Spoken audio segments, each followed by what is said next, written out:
We're CAN. I'm Matt, this is Matty, and we're an architecture and ideas studio, and we work on a range of projects from new build houses all the way through to the public art installations like we're doing for Tatton and. In a lot of our projects we're like interested in history and what's already existing and really picking up like cultural, historical and social references, and I think this project itself is like rich in all of those elements, so we would always do a lot of research into those different references and then think about how they can inform the project or the thing that we're trying to represent and as new, and whether that's material changes, scale, light and or experience. I think we both have quite a strong aesthetic sense as well, so working with such cultural and visual history, which Tatton Park has just really fed into our imaginations, and it's been quite fun to look into all of that. It's really, it's like a rich tapestry of stuff. And we like building, so we love buildings. It's amazing as a starting point. It's nice to have that canvas to begin with to start. We're interested with working with Tatton because of the amazing history links that it has. The landscape in the park are phenomenal.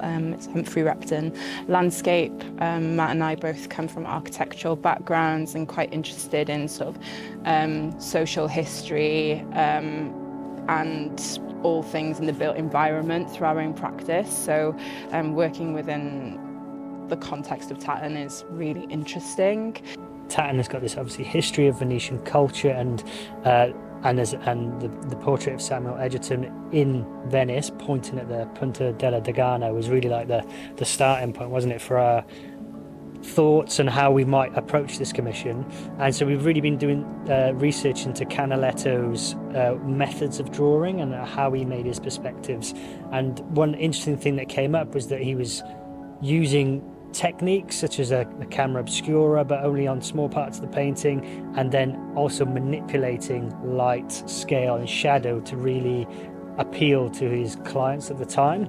And we, with that idea in mind, our work or our proposal is looking at how the participant might be able to manipulate a Venetian scene, but with technology, whether that's AR or VR or actually direct analog buttons and levers that change your environment. We've been looking at the Canalettos, and we've been talking to and having conversations with Alice at National Trust, who's sort of a picture expert, and she's been giving us some really in-depth insight into how Canaletto made his pictures and all the controversies and more of like the social dynamics around his agent, how he was selling the work, how his work changed from a very sort of more artistic, had more artistic control, to when he started to get a bit more sort of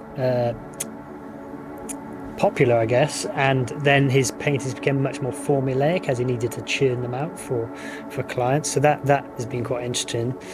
And then the second half is Tatton itself, and we're really looking into the grounds themselves. We also look outside of the immediate context of Tatton as well, so it's always about the bigger picture and all the sort of references that we can pull in. So we really enjoy the work of Aldo Rossi, and his work for the Venice Biennale really influenced this commission.